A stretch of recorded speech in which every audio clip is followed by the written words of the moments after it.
हमारे गांव से लगभग आधा किलोमीटर पर एक बहुत बड़ा बगीचा है जिसको हमारे गांव वाले बड़की बारी नाम से पुकारते हैं।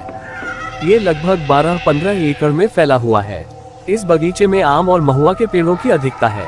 बहुत सारे पेड़ों के कट या गिर जाने के कारण आज ये बड़की बारी अपना पहले वाला अस्तित्व खो चुकी है, पर आज भी कमजोर दिल वाले व्यक्ति दोपहर या दिन डूबने के बाद इस बड़की बारी की ओर जाने की बात तो दूर, इसका नाम उनके जहन में आते ही उनके रोंगटे खड़े हो जाते हैं। आखिर क्यों?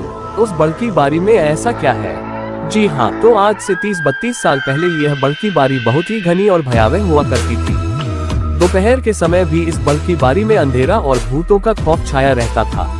लोग आम तोड़ने या महुआ बीनने के लिए दल बांधकर ही इस बड़की बारी में जाया करते थे। हाँ, इक्के दुक्के हिम्मती लोग जिन्हें हनुमान जी पर पूरा भरोसा हुआ करता था, वे कभी कभी अकेले भी जाते थे। कुछ लोगों का तो ये भी कहना है कि रात को भूत प्रेतों को यहाँ चिक्का कबड्डी खेलते हुए देखा जा सकता था। अगर कोई व्यक्ति भूला भटककर इस बारी के आसपास भी पहुँच गया तो ये भूत उसे भी पकड़कर अपने साथ खेलने के लिए मजबूर करते थे और नानुकुर करने पर जमकर धुनाई भी कर देते थे। और उस व्यक्ति को तब छोड़ते थे जब वह कबूल करता था कि वह भांग गांजा आदि उन लोगों को भेंट करेगा। तो आइए उस बगीचे की एक सच्ची घटना सुनाकर अपने रोंगटे खड़े कर लेता हूँ।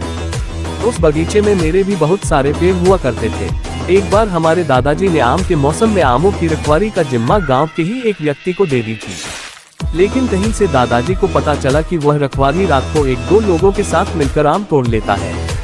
एक दिन हमारे दादाजी ने धूप तक छिपकर सही और गलत का पता लगने की सोची। रात को खा पीकर एक लौट लाठी और बैटरी टार्च लेकर हमारे दादाजी उस भयानक और भूतों के साम्राज्य वाले बारी में पहुंचे।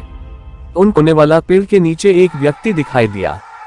दादाजी को लगा कि यही वह व्यक्ति है जो आम तोड़ लेता है। दादाजी ने आप देखा न ताव और उस व्यक्ति को पकड़ने के लिए लगे दौड़ने। वह व्यक्ति लगा भागने।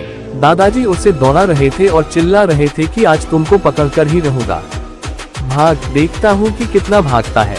अचानक वह व्यक्ति उस बारी में ही स्थित एक बर के पेड़ के पास पहुंचकर भयंकर और विकराल रूप में आ गया। उसके अगल बगल में आग उठने लगी। अब तो हमारे दादाजी को ठकुआ मार गया, काट हो गए और बुद्धि ने काम करना बंद कर दिया। उनका शरीर कांपने लगा, रोए खड़े हो गए और वे एकदम अवाक हो गए।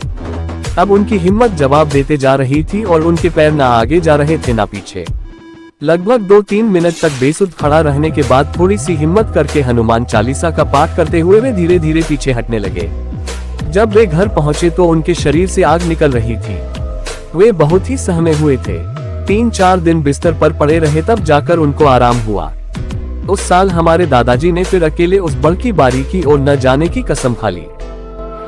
ऐसी और भी भूतिया और डरावनी कहानियाँ सुनने के लिए हमारे वीडियो को लाइक और चैनल को सब्सक्राइब जरूर करें।